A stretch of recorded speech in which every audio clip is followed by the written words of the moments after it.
The rain continued to fall in sheets, painting the city in shades of gray as Derek Abraham Blaine drove his Ford Model Y through the slick streets of New York.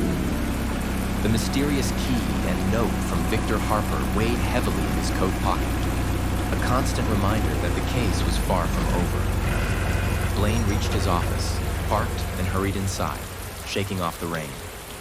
He tossed his trilby onto the hat rack and settled into his chair, lighting a cigarette.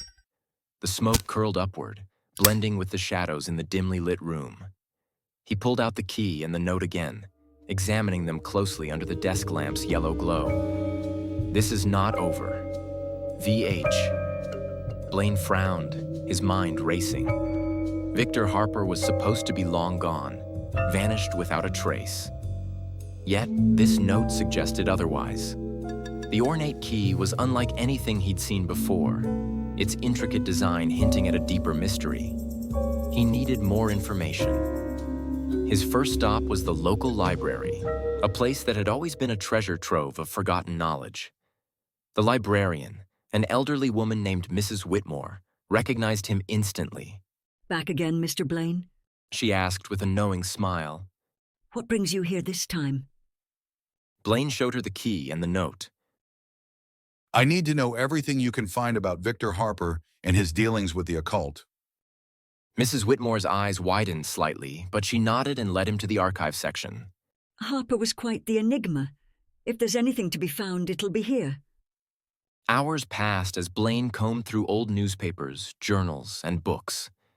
He pieced together a troubling picture of Victor Harper, a man obsessed with the occult, who had delved into dark rituals and forbidden knowledge. Harper had been a member of several secret societies, each more shadowy than the last. One name kept appearing: the Order of the Eclipsed Sun. Blaine's investigation led him to a forgotten part of the city, where decaying buildings loomed like silent sentinels. He found himself standing in front of an old, decrepit mansion that had once belonged to Victor Harper. The key felt warm in his hand, as if urging him forward. He unlocked the heavy front door and stepped inside, his senses immediately on high alert. The air was thick with dust and the faint scent of decay. Shadows danced in the corners, and the silence was almost palpable. He pulled out a flashlight and began his search, the beam cutting through the darkness.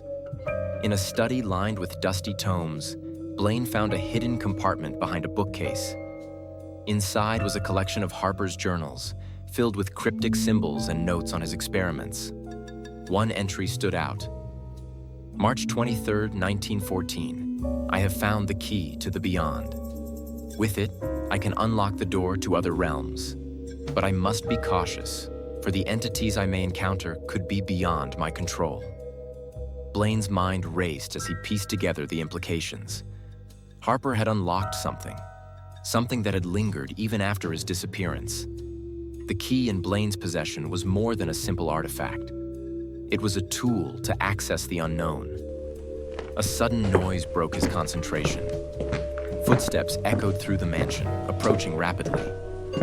Blaine turned off his flashlight and slipped into the shadows, his hand resting on the hilt of his revolver. A figure entered the study, cloaked in darkness. Blaine could just make out the outline of a man, his movements cautious and deliberate. The intruder moved towards the hidden compartment, unaware of Blaine's presence. "Who are you?" Blaine demanded, stepping into the light, his revolver trained on the stranger. The man froze, then slowly raised his hands. "I'm not your enemy. My name is Samuel Grant. I'm a historian researching Victor Harper's work. I didn't mean to intrude." Blaine lowered his gun slightly, but kept his guard up. "What do you know about Harper?" Grant hesitated, then nodded. "More than I'd like to admit. Harper's experiments weren't just about contacting the other side.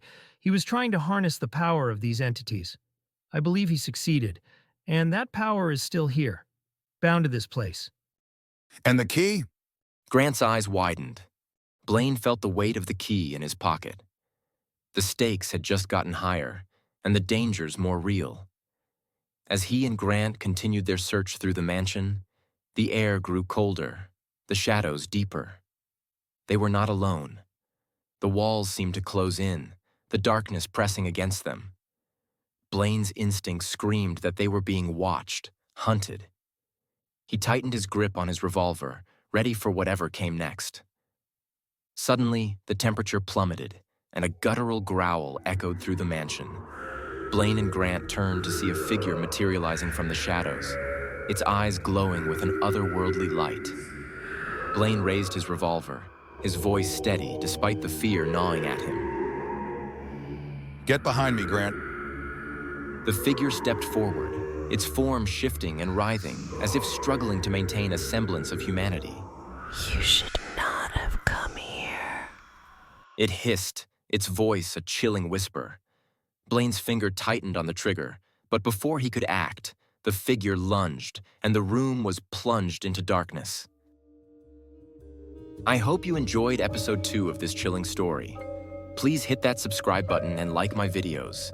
Hit the bell icon to get updates when I release new episodes. I have not long left the army. Writing these stories helps me with anxiety. Hopefully my stories will help others also. Thanks for watching. Stay tuned.